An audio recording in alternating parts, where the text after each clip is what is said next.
성경 말씀 사도행전 신약 사도행전 27장 9절에서 26절까지를 보십니다.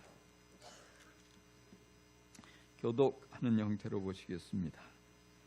많은 시일이 흘러서 금식 기간이 이미 지났으므로 벌써 항해하기에 위태로운 때가 되었다. 그래서 바울은 그들에게 이렇게 충고하였다.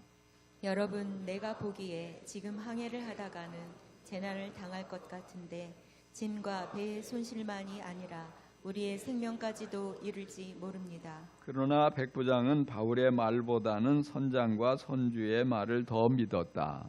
그리고 그 항구는 겨울을 나기에 적합하지 못한 곳이므로 거의 모두는 거기에서 출항하여 할 수 있으면 보닉스로 가서 겨울을 나기로 뜻을 정하였다. 베닉스는 크타 섬의 항구로 서남쪽과 서북쪽을 바라보는 곳이다.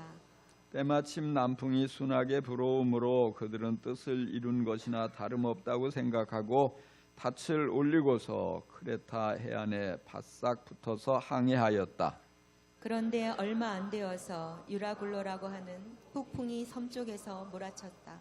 배가 폭풍에 휘말려서 바람을 맞서서 나아갈 수 없으므로 우리는 체념하고 떠밀려가기 시작하였다. 그런데 우리가 가우다라는 작은 섬 아래쪽을 따라 밀려갈 때에 그 섬이 어느 정도 바람막이가 되어 주었으므로 우리는 간신히 거룻배를 휘어잡을 수 있었다. 선원들은 거룻배를 갑판 위에다가 끌어올리고 밧줄을 이용하여 선체를 동여 메었다. 그리고 그들은 리비아 근해의 모래톱으로 밀려들까 두려워서 바다에 닻을 내리고 그냥 떠밀려 가고 있었다. 우리는 폭풍에 몹시 시달리고 있었는데 다음 날 선원들은 짐을 바다에 내던졌고 사흘째 날에는 자기네들 손으로 배의 장비마저 내버렸다. 여러 날 동안 해도 별도 보이지 않고 거센 바람만이 심하게 불었으므로 우리는 살아남으리라는 희망을 점점 잃었다. 사람들은 오랫동안 아무것도 먹지 못하고 있었다. 그때 바울이 이렇게 말하였다. 여러분은 내 말을 듣고 크레타에서 출항하지 않았어야 했습니다. 그랬으면 이런 재난과 손실은 당하지 않았을 것입니다. 그러나 이제 나는 여러분에게 권합니다. 기운을 내십시오. 이 배만 잃을 뿐 여러분 가운데 한 사람도 목숨을 잃지는 않을 것입니다. 바로 지난밤에 나의 주님이시여 내가 섬기는 분이신 하나님의 천사가 내 곁에 서서 바울아, 두려워하지 말아라. 너는 반드시 황제 앞에 서야 한다. 보아라, 하나님께서는 너와 함께 타고 가는 모든 사람의 안전을 너에게 맡겨주셨다 하고 말씀하셨습니다. 그러므로 여러분 힘을 내십시오. 나는 하나님께서 나에게 말씀하신 그대로 되리라고 믿습니다. 우리는 반드시 어떤 섬으로 밀려가 닿게 될 것입니다. 아멘. 인생의 폭풍을 만났을 때 이런 제목으로 김광영 목사님 말씀 전해 주실 때 우리 큰 은혜 받을 수 있기 바랍니다.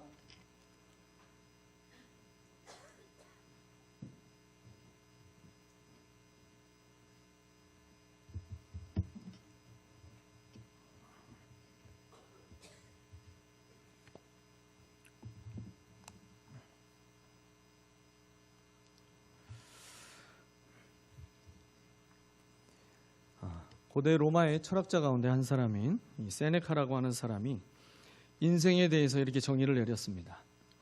인생은 항해다. 인생은 항해다. 해군 출신은 훨씬 더 마음에 와닿는 말이 될 수도 있겠죠.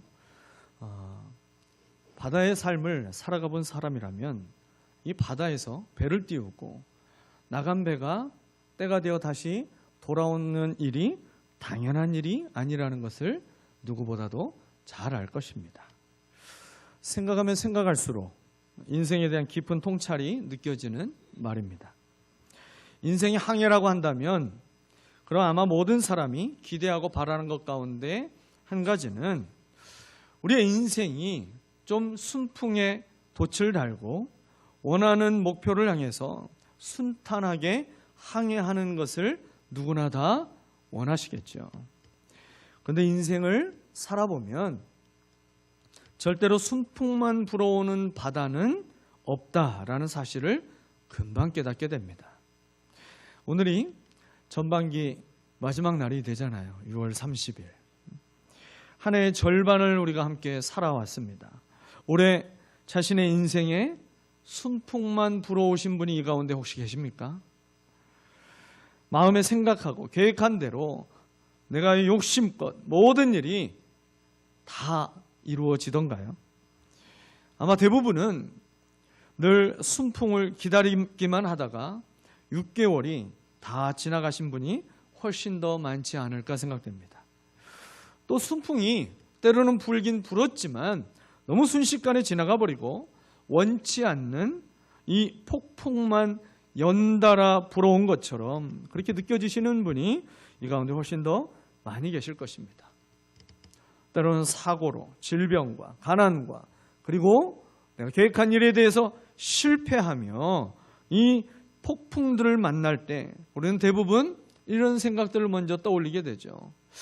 혹 내가 무슨 죄가 있어서 이런 일이 일어나고 있는 건 아닐까?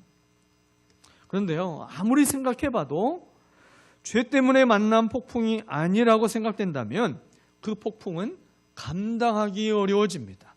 이해가 안 되기에 감당하기 어려워지는 거죠.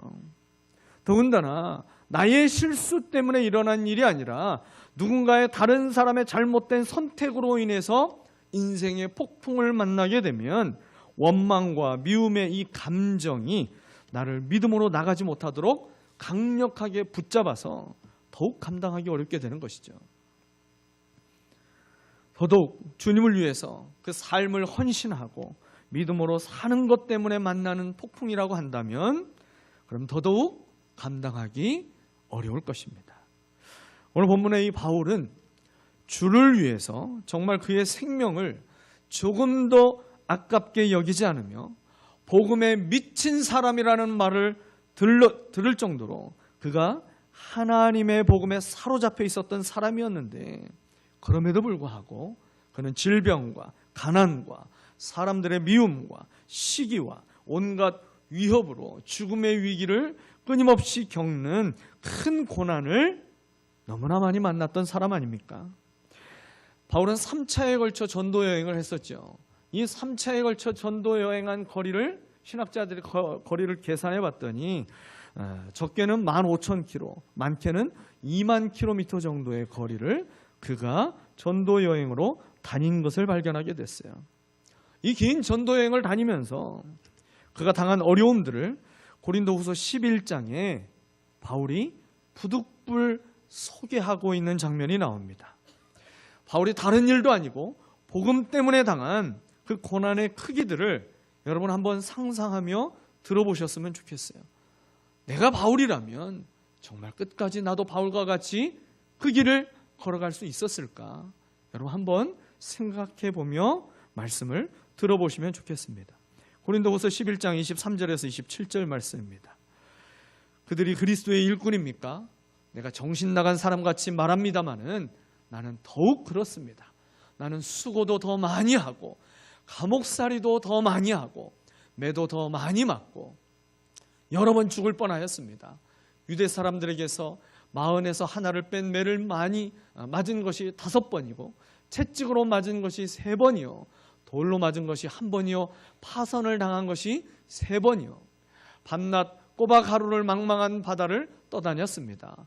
자주 여행하는 동안에는 강물의 위협과 강도의 위험과 동족의 위험과 이방 사람의 위험과 도시의 위험과 광야의 위험과 바다의 위험과 거짓 형제의 위험을 당하였습니다.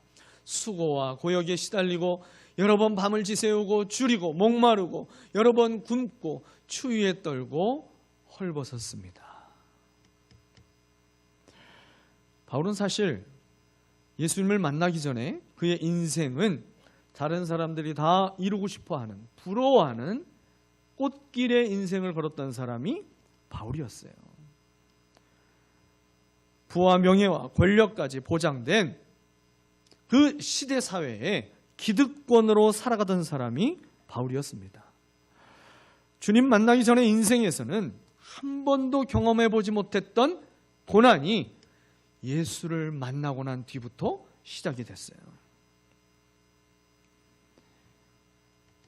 매일의 삶이 그 복음을 전하며 예수 때문에 겪게 되는 고난의 연속이었습니다.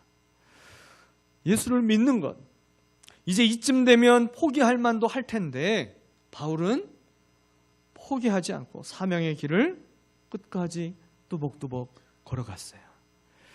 그럴 수 없어야 정상일 텐데 그럴 수 있었던 이유가 무엇일까요?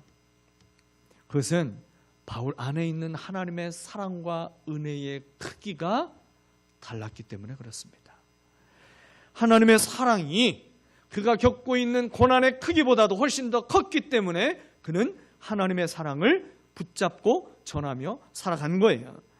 그가 받은 하나님의 은혜가 그가 겪고 있는, 날마다 만나고 있는 그 풍랑보다도, 큰 폭풍보다도 훨씬 더 컸기 때문에 그는 잠잠하게 주님을 바라보며 그 은혜의 주님을 증거하며 살아갈 수 있었던 것입니다.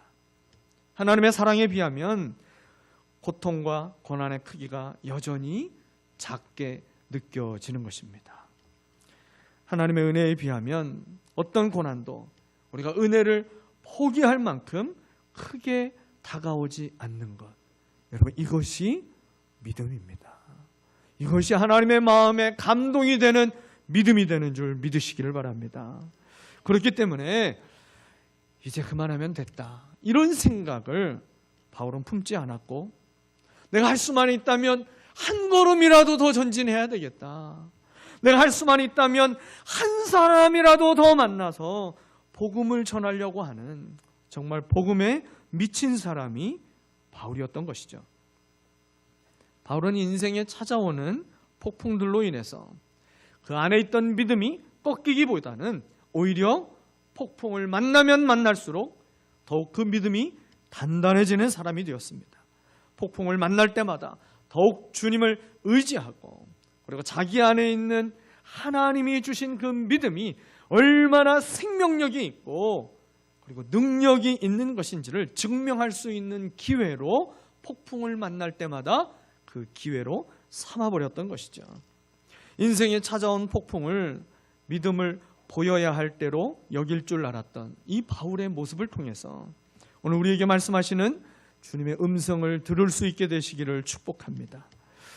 오늘 말씀을 통해서 인생의 폭풍을 만날 때 하나님을 향해 보여야 할 믿음 3가지를 함께 나누기를 원합니다.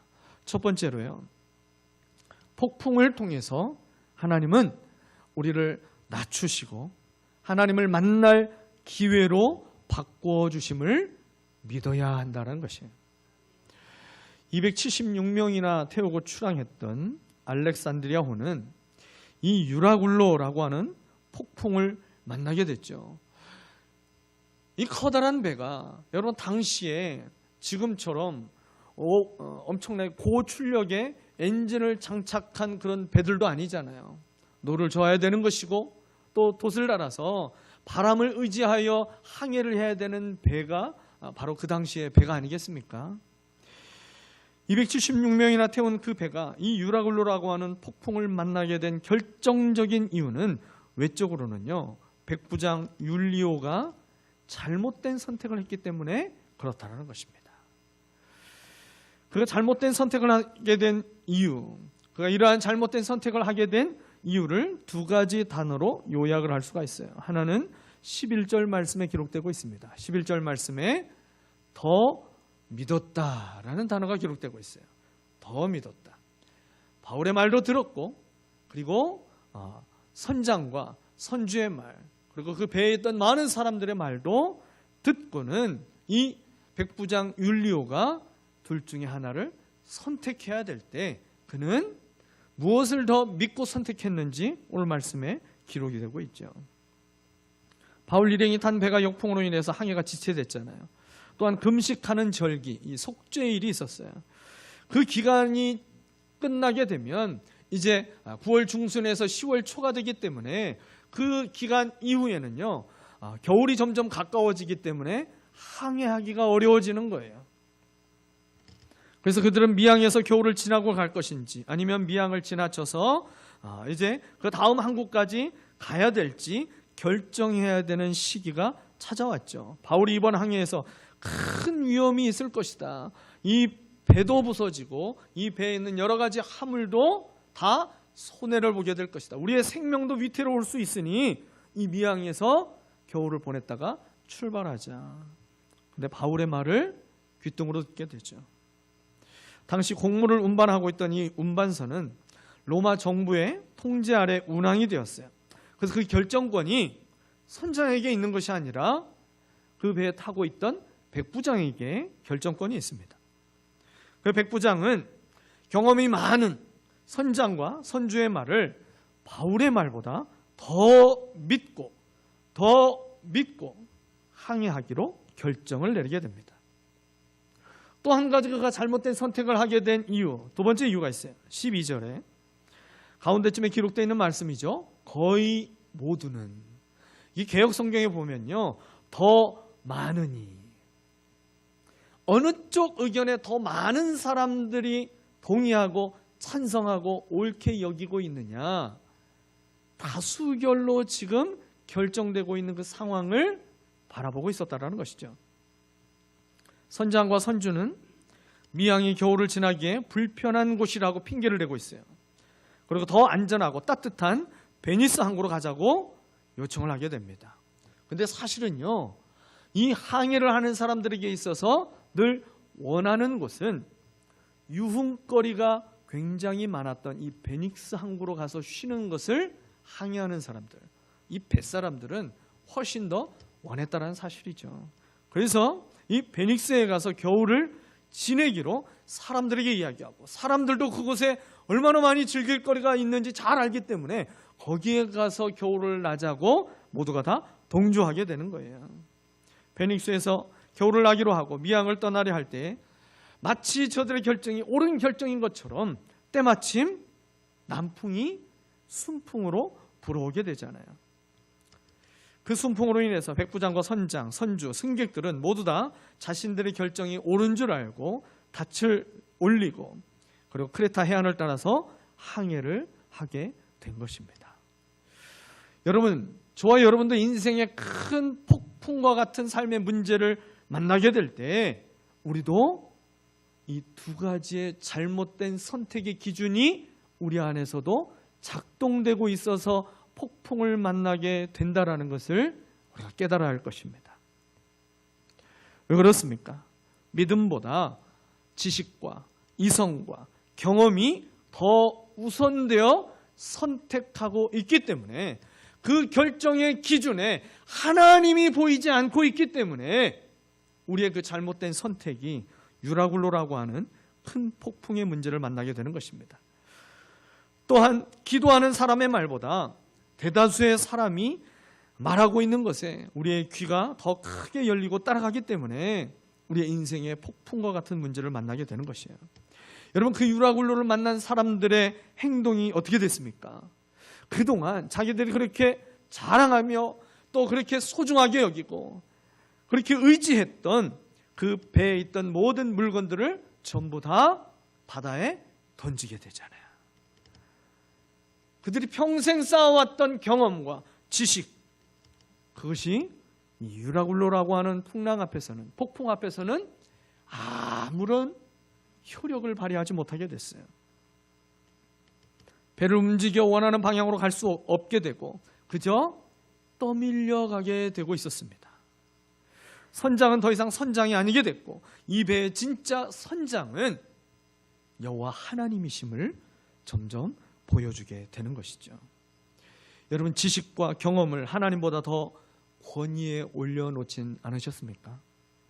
욕심에 따라 결정하는 다수의 결정을 숫자가 많다는 이유로 옳은 결정이라 여기는 여러분, 이 잘못된 선택의 대가가 바로 큰 폭풍이었다는 사실을 우리는 기억해야 할 것입니다. 결국 폭풍을 통해서 하나님께서 그들을 낮추시며 그들의 마음이 어느 지경에까지 이르도록 낮추십니까? 20절 말씀입니다. 여러 날 동안 해도 별도 보이지 않고 거센 바람만이 심하게 불었으므로 우리는 살아남으리라는 희망을 점점 잃었다. 희망의 불씨는 꺼져버렸고 절망의 불씨만 크게 타오르고 있는 그 지경에까지 이르게 된 거예요. 해와 별이 보이지 않게 된 것이 항해하는 사람에게는 정말 큰 위기가 되잖아요. 왜요? 여기가 어디인지 분간을 할 수 없는 거예요. 방향을 잡을 수 없는 거예요. 완전히 방향도 잃어버리고 지속되고 있는 그 폭풍으로 인해서 이제 우리가 다 죽었다, 그렇게 생각하는 절망만 그 배 안에 가득하게 되었다라는 것이죠. 여러분, 폭풍을 통해서 낮아질 대로 낮아지게 되니까 배 안의 사람들이 그때 비로소 한 가지가 이루어집니다. 바로 바울의 말에 귀를 기울이게 되는 거예요. 그 전에 바울의 말에 대해서 어떻게 반응했습니까? 대놓고 무시했잖아요. 22절부터 26절까지 바울이 이제 길게 이야기하는데 아무도 나서서 바울의 입을 막지 않았어요. 그리고 바울이 말하는 그 말에 반대하는 목소리를 내고 있는 사람이 단 한 사람도 없었습니다. 여러분, 내 힘을 빼고 겸손하게 낮아질 때 하나님의 말씀을 들을 수 있는 마음이 열려지는 것이고, 그때 우리의 인생에 찾아오신 주님을 만날 수 있게 되는 것을 믿으시기를 바랍니다. 인생의 폭풍을 만날 때 나를 겸손하게 낮추셔서 하나님을 만날 기회로 바꾸어 주실 그 하나님의 선하심을 믿는 믿음을 보여드릴 수 있게 되시기를 예수님의 이름으로 축원합니다. 두 번째로, 우리가 인생의 폭풍을 만날 때 함께 있어줄 동행자가 필요하다는 사실을 우리가 기억해야 됩니다. 여러분, 폭풍을 만날 때 함께 있어줄 동행자가 있다면 우리는 두려움과 외로움을 이길 수 있는 하나님의 은혜를, 하나님의 힘을 던게 되는 것이죠. 바울이 로마로 가는 길에 평탄한 길이 절대 아니었습니다. 그러나 그에게 동행자가 있었어요. 바울은 혼자 로마로 압송되고 있는 상황이 아닙니다. 사도행전 27장 1절을 보게 되면 우리라는 주어가 나오고 있어요. 이 우리, 누가 기록한 걸까요? 누가가 지금 사도행전을 기록하고 있으면서 우리라고 기록하고 있어요. 사도행전의 저자인 그 의사 누가가 바울과 동행하고 있다는 사실을 보여주고 있죠. 또 누가 동행합니까? 바울과 동행하고 있는 또 한 사람을 2절에서 소개하고 있죠. 데살로니가 출신인 마게도니아 사람 아리스다고도 우리와 함께 하였다. 아리스다고는 사도행전 19장에 처음으로 등장했던 사람이에요. 에베소서에서 바울이 복음을 전할 때 사람들이 바울과 함께 다니던 마게도니아 사람 가이오와 이 아리스다고를 붙잡고 연극장으로 급하게 달려 들어가게 됩니다. 아리스다고는요, 그때부터 바울과 동행했던 사람이에요. 20장 4절에서도 또 나옵니다.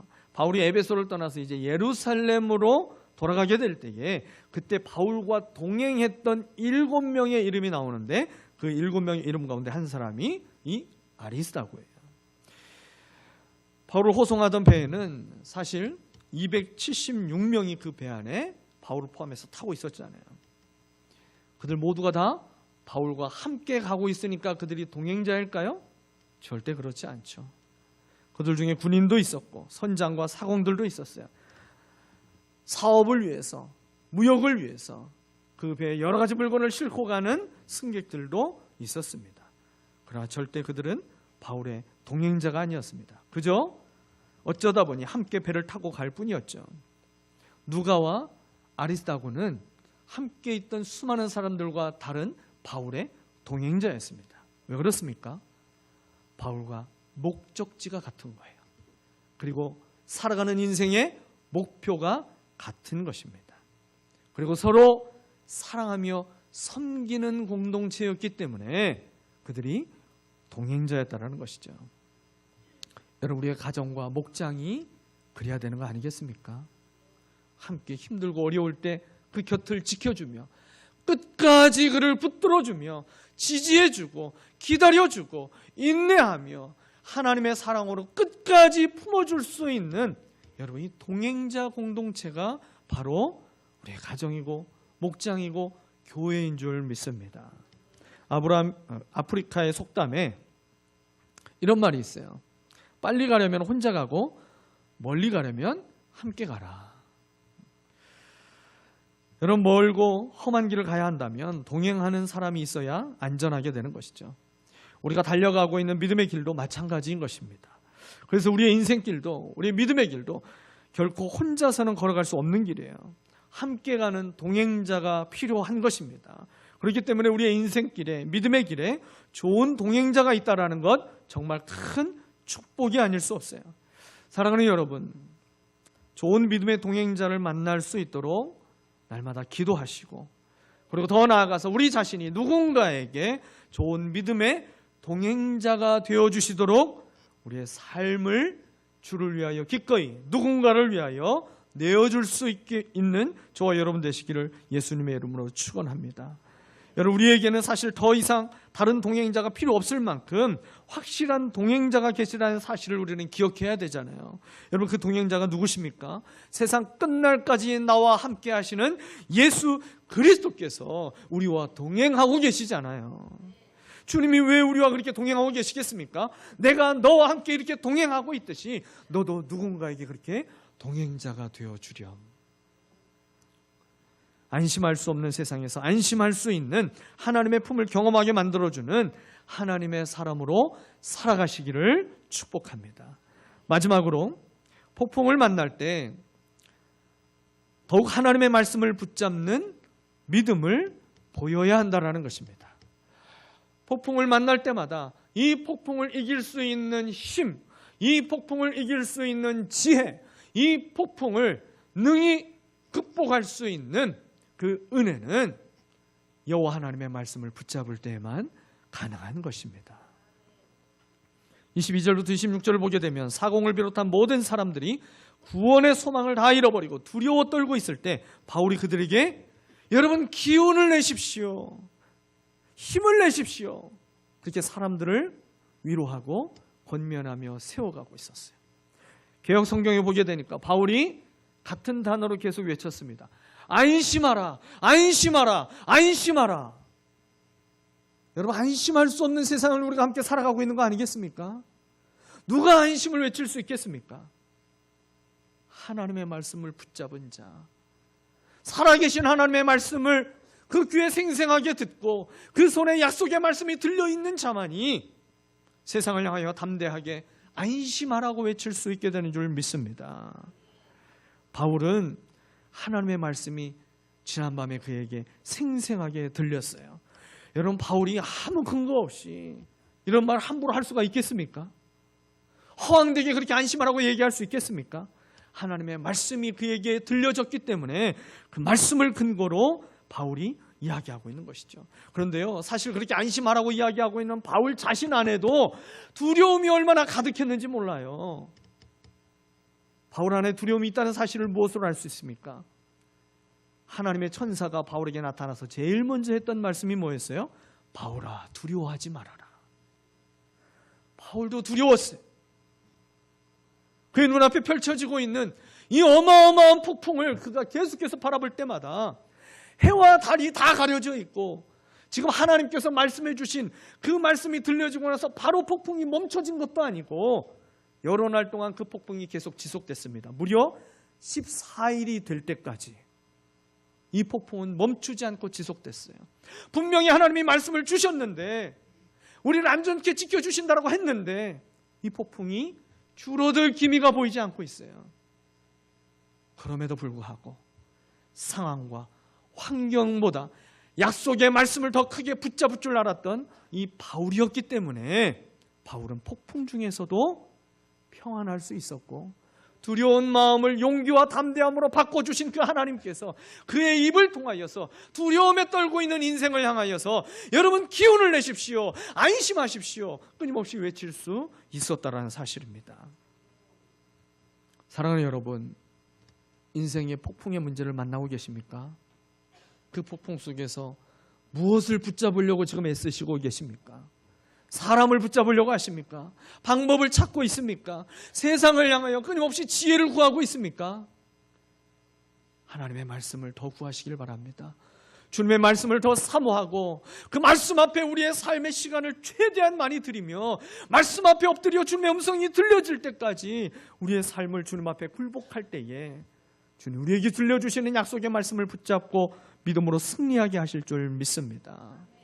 우리가 인생의 길을 방황하며 하나님의 뜻이 무엇인지 알 수 없어 방황할 때에 하나님의 말씀을 읽으면서 그 말씀이 들려질 때에 거기에서 하나님의 뜻을 깨닫게 되는 경우가 있게 되잖아요.